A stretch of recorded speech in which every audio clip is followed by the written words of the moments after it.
Matheus entrou na natação na infância para tratar problemas respiratórios e não saiu mais da água. Em 2006, com 14 anos, passou a competir em um projeto social para pessoas com deficiência.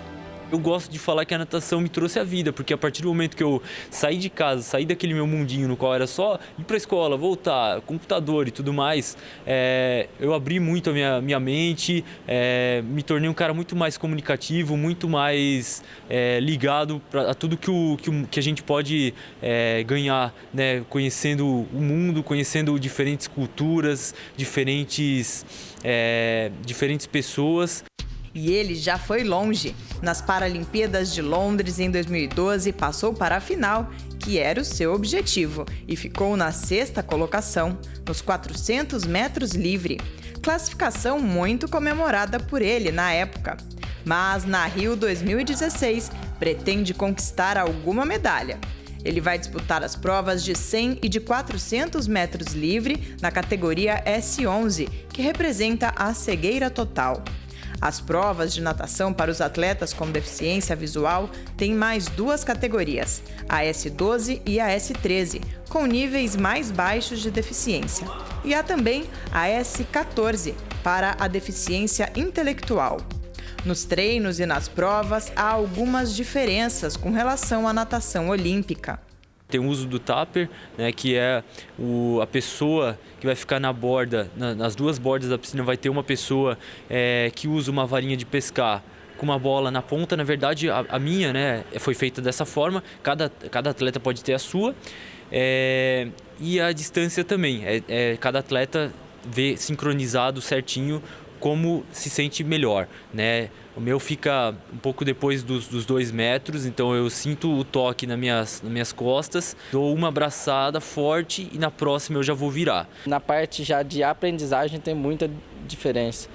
Já nós utilizamos a parte visual, né? E eles precisam usar a auditiva e a sinestésica. Tem que tocar na pessoa, mostrar como é o movimento, mostrar o que está fazendo de errado, como ele está fazendo, como é o certo.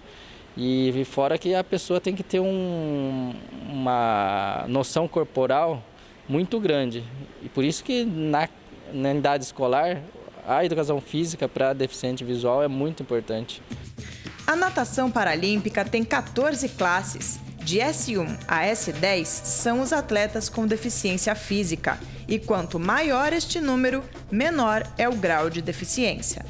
A seleção brasileira terá 32 competidores nos Jogos do Rio de Janeiro. As deficiências físicas variam muito. Podem ir desde a amputação de um membro até uma pequena diferença de tamanho entre eles.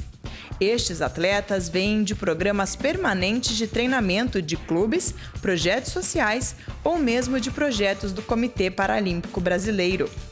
Eles passaram por 5 seletivas para chegarem ao grupo que irá nos representar. Os treinamentos para esta edição começaram em outubro de 2015 e se intensificaram nas últimas semanas. Os parâmetros são bem parecidos com os dos demais atletas, com uma ou outra exceção. Tem algumas inclusões, por exemplo, do tupper ou de alguém para auxiliar o atleta a subir no bloco, que são permitidos no Paralímpico e não tem no convencional. Mas a regra é basicamente a mesma. As provas é basicamente igual. E para chegar também, o índice é por tempo, então a classificação também tem as eliminatórias e aí 8 atletas passam para a final. Isso é bem parecido com o Olímpico, não tem muita diferença. Vanilton superou todas estas etapas e está prestes a encarar sua primeira Paralimpíada.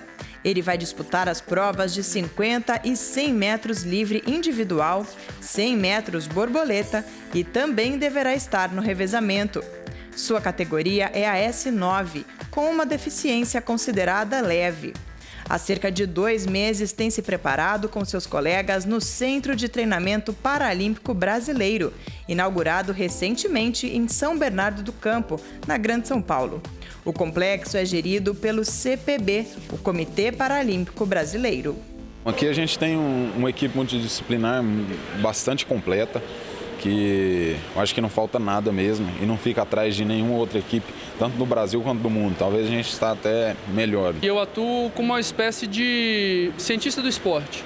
né? O meu propósito aqui é mensurar os movimentos, transformar os movimentos em números, para que a gente consiga melhorar e aprimorar eles tecnicamente, né? Tem um dos atletas que a gente trabalha aqui, que é o Vanilton, né? E a gente fez algumas modificações desde que a gente começou o trabalho aqui.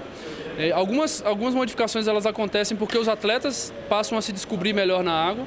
Então, um exemplo clássico disso é ele que entendeu que de repente bater, ele tem uma perna completa e uma perna menor do que a outra, que é a deficiência dele. Então, ele foi experimentando e ele verificou que não bater a perna menor parecia ser mais produtivo. Então, a gente fez essas medidas, a gente constatou que isso era verdade e aí a gente já incorporou isso na técnica dele. Nas Paralimpíadas de Londres, a equipe brasileira de natação conquistou 14 medalhas, 9 delas de ouro. O Brasil tem uma tradição muito grande, é uma potência paralímpica, né? Ele vem, ao longo dos últimos 3, 4 ciclos, crescendo muito. Então, e tem todos os esportes muito fortes. Então, o Brasil é visto pelos adversários e até acho que o atleta carrega com ele o sentimento de ser uma potência, de ser um dos melhores da modalidade no esporte paralímpico. Então, isso faz uma diferença muito grande, né? A gente pode até, talvez, procurar saber como que isso começou lá atrás. Eu acredito muito que pelo investimento que o comitê faz, pela estrutura que foi criada, pelos projetos. Os bons resultados são fruto de um investimento de longo prazo dos poderes público e privado. A Bolsa Atleta do governo federal, por exemplo, completou 10 anos em 2015. Em 2016, patrocina mais de 6 mil profissionais. Os de nível olímpico ou paralímpico recebem R$ 3.100 por mês. Eles têm o incentivo das bolsas, dos projetos do CPB, Bolsa Atleta, e com essa verba eles investem mesmo na carreira, então eles pagam a moradia deles, a alimentação, né, para se manter aqui em São Paulo, e o comitê entra com toda a comissão técnica, a estrutura de treinamento, as viagens. Alguns clubes ou equipes, eles contratam o atleta para representar o clube, né? Então nós temos alguns exemplos. O Vasco tem uma equipe no Rio e tem alguns atletas que estão treinando aqui, que fazem parte da equipe. Nós temos, por exemplo, o Praia Clube em Uberlândia, que tem a equipe toda treinando lá, concentrada lá, e eles também ajudam financeiramente o atleta para poder representar a equipe nos campeonatos nacionais e alguns internacionais. No começo da carreira, o principal obstáculo de boa parte dos atletas é a falta de patrocínio. Com o Matheus, não foi diferente. Levava qualquer resultado que eu tivesse, qualquer matéria em jornal, qualquer matéria em TV mesmo, pegava, fizemos um book, levava na empresa, consigo falar com o dono da empresa, que empresa pequena, empresa grande, e para tentar conseguir qualquer tipo de verba. Hoje em dia, graças a Deus, com a minha melhora nos tempos, foi melhorando também. Lógico que sempre pode se melhorar, né? Parte financeira, tudo, mas hoje em dia, graças a Deus, as coisas melhoraram bastante, né? Há um tempo, acho que era bem improvável um atleta paralímpico ainda ser um atleta profissional ou viver somente do esporte, e hoje já é uma realidade. Não só na natação, mas em vários outros esportes a gente pode ver que passou de inclusão, não é mais inclusão, é esporte de alto rendimento mesmo.